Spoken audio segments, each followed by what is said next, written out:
Hello everyone, जल्दी से हमारे साथ क्लास में जुड़ जाएंगे बच्चों। आज हम 10th क्लास के बच्चों के लिए बहुत ही बेहतरीन क्लास लेकर आए हैं और बिल्कुल यहीं से सवाल सीधे आपके बोर्ड एग्जामिनेशन में पूछे जाएंगे बच्चों। बिल्कुल आज हम गणित के 20 प्रमुख वायरल सवाल लेकर हाजिर हुए हैं। ठीक है ना, देखिएगा और शुरू से अंत तक वीडियो को ज़रूर देखना है। और हमारी क्लास अच्छी लगती है तो हमारे क्लास को एक बार लाइक और शेयर ज़रूर करना है बच्चों। ठीक है, देखिए यहाँ पे क्या करता है क्लास 10th गणित 20 प्रमुख सवाल।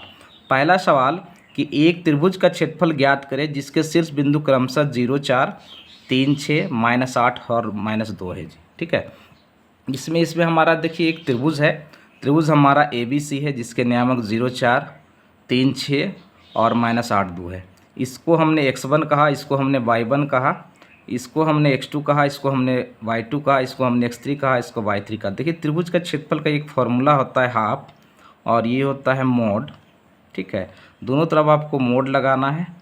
उसके बाद में ये दो डंडा खड़ा कर दीजिए, है ना। और यहाँ पे लिखिए x1 y1 x2 y2 plus, फिर यहाँ पे x2 y2 x3 y3, फिर प्लस यहाँ पे x3 y3 और x1 y1। ठीक है, अब देखिए यहाँ पे x1 के जगह पर 0, 4 होगा, x2 जगह पर 3, 6 होगा, 3, 6 -8 -2 -8 -2 0 और 4। देखिए इसका कैलकुलेशन कैसे होता है। 0 गुने का 6 तो ये हो जाएगा 0, फिर क्रॉस मल्टीप्लिकेशन होता है 3 गुने का 4, बीच में माइनस होता है और हो जाएगा 12, फिर हो जाएगा 3 गुने का 2 तो ये हो जाएगा -6 -2 है, फिर माइनस ये हो जाएगा -8 गुने का 6 तो -48, फिर -8 गुने का 4 -32 और 0 गुने का 2 तो ये हो जाएगा -0।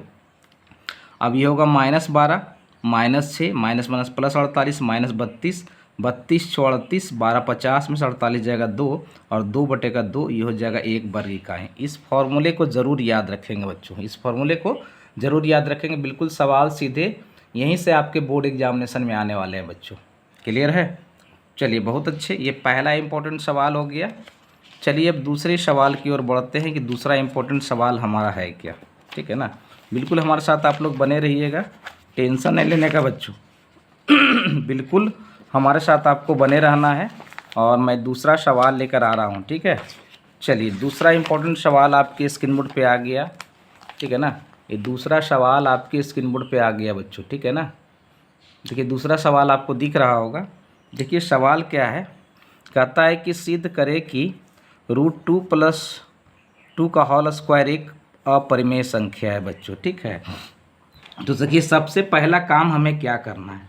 सबसे पहला काम हमें करना है कि यहाँ पे √2 और +2 का होल स्क्वायर है, इसको तोड़ना है। a² प्लस का b² प्लस का 2a और ये b।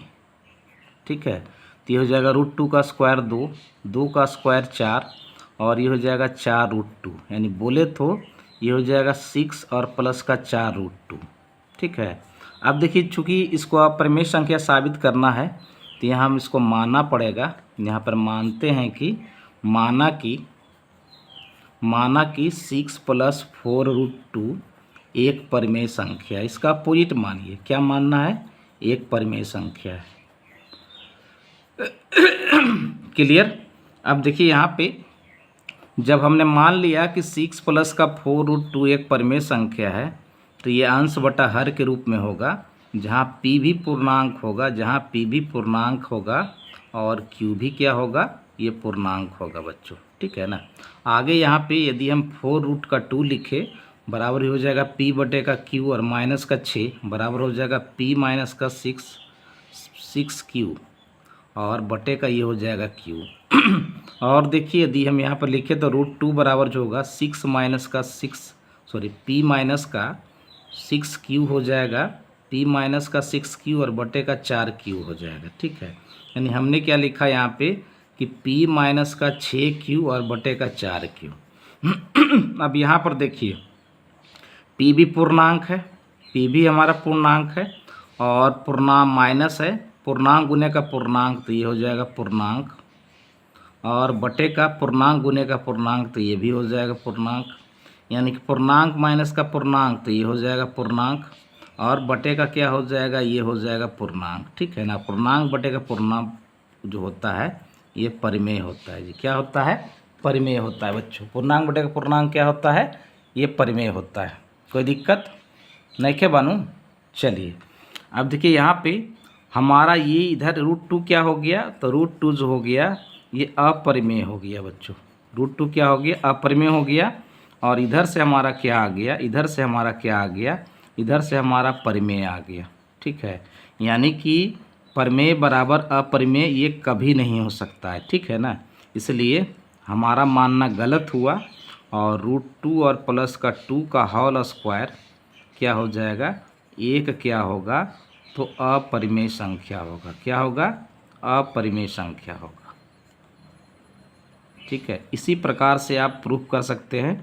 पूरे ये 2 अंक का सवाल है जी आपके बोर्ड एग्जामिनेशन के लिए बच्चों। ठीक है, ये दूसरा इम्पोर्टेंट सवाल हो गया आज के सेशन का। क्लियर ना? स्क्रीनशॉट लेना चाहते हैं स्क्रीनशॉट ले लीजिए। चलिए आगे बढ़ते हैं और क्वेश्चन नंबर तीसरे की ओर मूव करते हैं। ठीक है ना, कि क्वेश्चन नंबर हमारा तीसरा क्या कहता है। बिल्कुल आप लोग हमारे साथ जुड़े हैं और इस वीडियो को शुरू से अंत तक जरूर देखना है। बिल्कुल आपको यदि 40 अंक पक्का करना है तो इस वीडियो को शुरू से अंत तक जरूर देखेंगे बच्चों। क्लियर है ना? चलिए बहुत अच्छे। अब देखिए यहाँ पे एक बेलन दिया हुआ है जी। एक यहाँ पे क्या दिया हुआ है? तो बेलन दिया हुआ है। ठीक है ना, बेलन की आकृति पारना है तो बना लीजिए, कोई दिक्कत नहीं है। ठीक है, देखिए जहाँ पे ये क्या होता है, ये रेडियस होता है और ये क्या होता है, तो इसकी ऊंचाई होती है। ठीक है ना, क्या गिवन है जी? तो बेलन का वक्र पृष्ठ क्या गिवन है बाबू? तो बेलन का वक्र पृष्ठ का क्षेत्रफल, वक्र पृष्ठ का क्षेत्रफल है ना। और इसका फॉर्मूला होता है 2πRh बराबर है 264 का मीटर स्क्वायर। ठीक है, इसको इक्वेशन नंबर 1 कह दीजिए। और यहाँ पे बेलन का आयतन भी दिया हुआ है। बेलन का आयतन भी दिया हुआ है। बेलन का आयतन होता है πr² और ये दिया हुआ है 396 मीटर क्यूब दिया हुआ है, इक्वेशन नंबर 2। ठीक है ना, अब हम यहाँ पे क्या करेंगे कि 2/1 करेंगे। 2/1 से 2/1 से तो क्या हो जाएगा यहाँ पे? ये हो जाएगा 2πRh बराबर 200, सॉरी पहले हमको लिखना चाहिए था, कोई बात नहीं है ना। 2/1 करना है ना। ये हो जाएगा पहले πr², ये हो जाएगा 396 बटे का 2πRh और बटे का हो जाएगा 264। देखिए यहाँ से पाई से पाई कट गया, पाई से पाई कट गया, एच से एच कट गया, एक आर से एक आर कटेगा, एक आर बचेगा।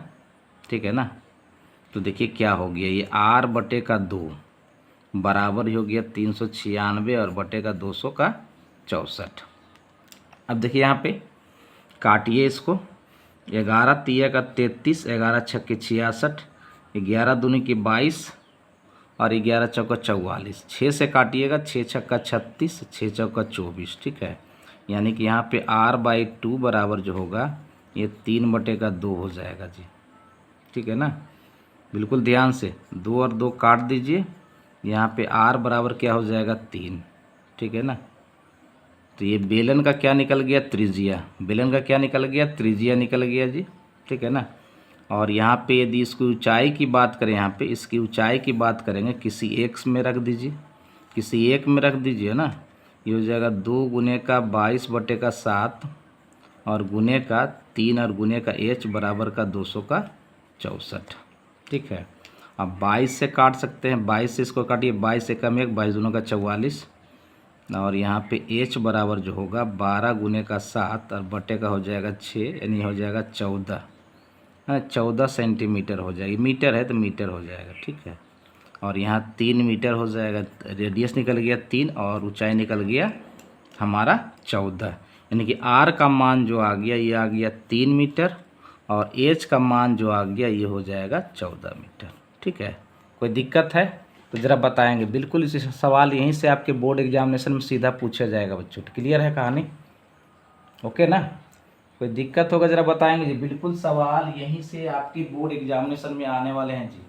बिल्कुल सवाल जो है ना यहीं से आपके बोर्ड एग्जामिनेशन में आने वाला है बच्चों। क्लियर है? चलिए बहुत अच्छे, वेरी गुड बाबू।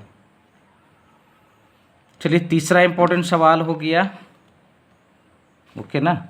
अब चौथे इम्पोर्टेंट सवाल पे आते हैं। देखिए चौथा, हाँ तीसरा हो गया, कोई बात नहीं है ना। अब चौथे पे आते हैं कि चौथा सवाल हमारा कहता क्या है। तो देखिए चौथा सवाल हमारा आपके बिल्कुल स्क्रीन बोर्ड के समक्ष सामने रखा हुआ है, ठीक है ना। ओके, चलिए देखिए क्या है। कहता है ए बी के प्रथम 22 पदों का योग ज्ञात करें जिसमें सार्व अंतर 7 है और 22वां पद 149 है जी। देखिए जो दिया हुआ है उसी से चलेंगे। यहाँ पर लिखिए हल, ठीक है ना। एपी का सार्व अंतर, तो एपी का पहला पद मान लीजिए ए है, पहला पद को क्या ले लीजिए ए है, और सार्व अंतर, सार्व अंतर जो है ना, सार्व अंतर डी ले लीजिए, यानी कि डी बराबर क्या गिवन है 7। T20 22वां पद का फॉर्मूला क्या हो जाएगा, ए प्लस का 21D जो कि 149 गिवन है, ठीक है। अब यहाँ से ए का वैल्यू निकालिएगा तो 149 और माइनस का 21 और डी का वैल्यू यहाँ पे 7 रख दीजिए, तो 149 और माइनस का 100 हो जाएगा कितना, तो 47। ये पहला पद 2 आ गया बच्चों, ठीक है। अब हमको निकालना है एस एन का फॉर्मूला लगा दीजिए, n/2, ये हो जाएगा 2a प्लस n-1 और इंटू का d। अब यहाँ पे आप S22 निकालना है, यानी 22 का हो जाएगा 2, ये हो जाएगा 2 गुने का पहला पद हो गया 2 और ये हो जाएगा 21, डी का मान आएगा 7, तो ये कट के हो जाएगा 11 और ये हो जाएगा 4 प्लस का 100 का ये हो जाएगा 47, यानी कि 11 गुने का 100 का 51, ठीक है। आप साइड में गुना कर लो, यहाँ पर 151 गुने का 11, 1 5 1 1 5 1 1 6 6 1, इसका आंसर हो जाएगा 1661 और यही हमारा क्या हो जाएगा, राइट आंसर हो जाएगा बच्चों, ठीक है। तो बिल्कुल इस तरह के प्रश्न आपके बोर्ड एग्जामिनेशन में आने वाले हैं जी, टेंशन नहीं लेना है। टेंशन गया, टेंशन लेने मेरे बच्चों, ठीक है। बिल्कुल इत्मीनान से सभी प्रश्नों को करेंगे जी, क्लियर ना। चलिए स्क्रीनशॉट लेना चाहते हैं बच्चों, स्क्रीनशॉट ले लेंगे। चलिए चौथा सवाल हो गया। चलिए 5वें सवाल की ओर आते हैं जी। देखिए ये भी बड़ा बेहतरीन सवाल है, ये भी ना बहुत बड़ा बेहतरीन सवाल है। देखिए क्या कहता है, कहता है दो पासों को एक साथ फेंका जाता है तो पासों के ऊपर आने वाले अंकों का योग 9 से बड़ी संख्या प्राप्त होने की प्रायिकता ज्ञात करें। ये 5 अंक वाला सवाल है जी। देखिए 2 डाइस हमको बनाना होगा। क्या बनाना होगा, 2 डाइस बनाना होगा। पहला डाइस इस प्रकार से डाइस हमने बना लिया, ठीक है। ये पहला डाइस है, डाइस नंबर 1। इसके भी क्या हो जाएंगे, 6 फलक होंगे, यानी 6 अंक इसमें होता है। दूसरा यहाँ पे आप बना लो, एक दूसरा यहाँ पे बना लो, ठीक है। ये डाइस नंबर 2 है जी, डाइस नंबर क्या है 2। तो यहाँ पे इसमें भी 6 फलक होंगे। तो सबसे पहले यहाँ पे कुल संभावित घटना निकाल लो। कुल क्या निकाल लो आप, संभावित घटना, है ना। कुल संभावित घटना जो हो जाएगा, पहले पे 6 अंक, दूसरे पे 6 अंक, टोटल हो जाएगा 36, यानी नंबर ऑफ इसको सैंपल स्पेस कहते हैं, ठीक है ना। अब यहाँ पर देखिए हमको एक ई घटना मानना होगा जिसमें अंकों का योग, जिसमें हमारा अंकों का योग जो है ना वो क्या होना चाहिए, 9 से बड़ा होना चाहिए। 9 से क्या होना चाहिए, बड़ा, ठीक है ना। होने की घटना, होने की घटना इसको मान लिया। अब देखिए क्या क्या हो जाएगा जी। तो पहले पे आ जाएगा 5, 9 से बड़ा, पहले पे 5 तो दूसरे पर 6, फिर हो जाएगा पहले पर 6 तो दूसरे पर 5, फिर क्या हो जाएगा 5 5, ठीक है ना। उसके बाद देखिए 5 6 6 5 5 5, तो छो ही रहता है ना जी। 5 5 10 हो गया, 6 5 11 हो गया, और ये 6 6 क्या हो गया, 12 हो गया जी। और भी हो सकता है 5 6 6 5 5 5 6 6। फिर देखिए 4 6 भी होगा, तो 6 4 भी होगा, ठीक है। अब नहीं होगा, ठीक है ना, कि 5 5 भी आ गया, 6 6 भी आ गया, 4 4 भी आ गया, 4 6 6 4 भी आ गया। यानी कि यहाँ पे कुल यहाँ ई होने की घटना जो हो गई 6 हो गई, और यहाँ पे अंकों का योग 9 से बड़ी होने का प्रायिकता का फॉर्मूला हो जाएगा ई के इवेंट ई की संख्या बटा कुल संभावित घटना है। यही फॉर्मूला होता है 6/36, ये हो जाएगा 1/6 हो जाएगा, और यही हमारा क्या हो जाएगा फाइनल आंसर हो जाएगा जी। ठीक है, तो इस तरह के सवाल भी आपके एग्जामिनेशन में पूछे जाएंगे बच्चों। ठीक है, बिल्कुल शुरू से अंत तक देखना है जी। और हमारी क्लासेज अच्छी लगती है तो हमारे क्लास को एक बार लाइक और शेयर करना है। क्लियर ना? चलिए, बहुत अच्छे बच्चों, वेरी गुड। चलिए अब आते हैं क्वेश्चन नंबर 6 पे कि क्वेश्चन नंबर 6 हमारा कहता क्या है बच्चों।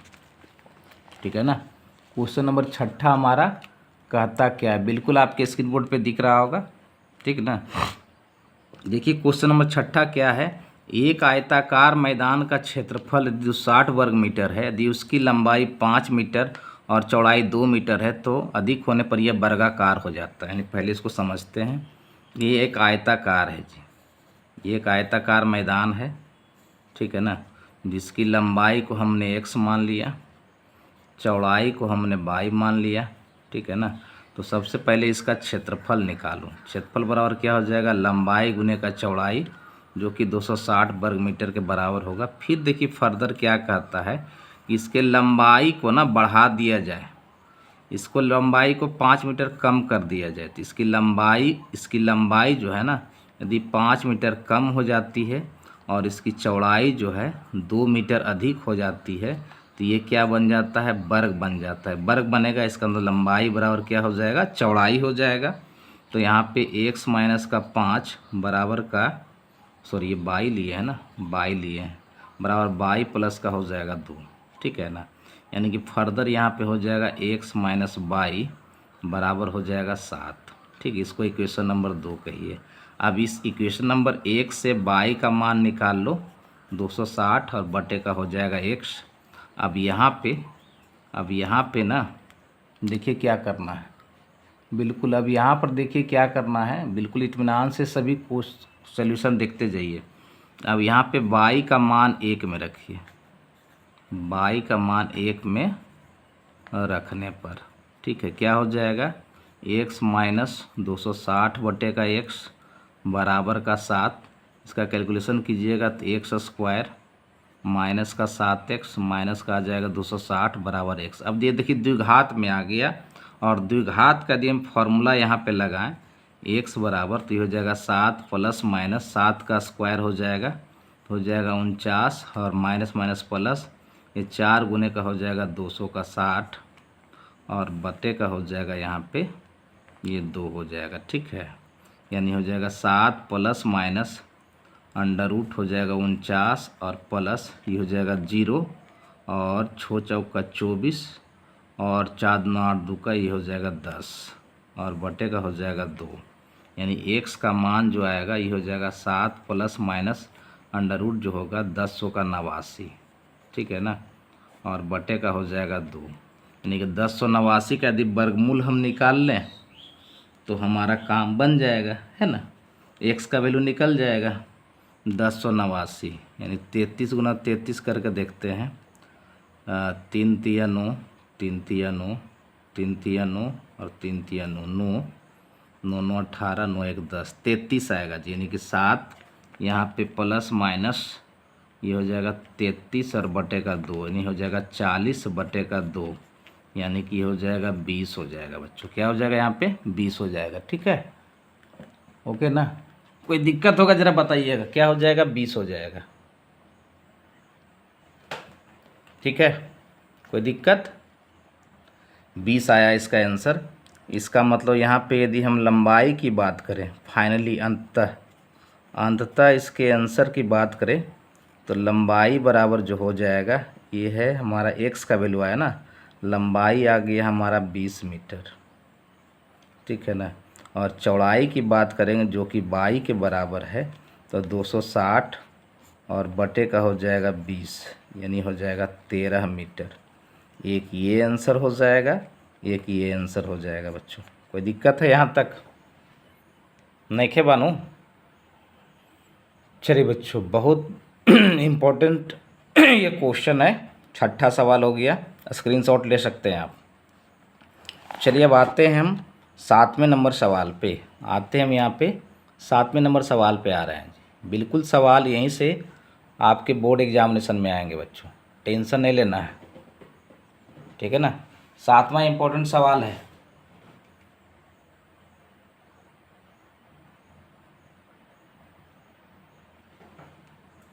ओके, क्वेश्चन दिख रहा होगा आपको। 7वां इम्पोर्टेंट सवाल है जी। बिल्कुल आप लोग हमारे साथ जुड़े हैं, जुड़े रहिएगा। बिल्कुल इस तरह के सवाल आपके एग्जामिनेशन में आएंगे, 100% आएंगे बच्चों।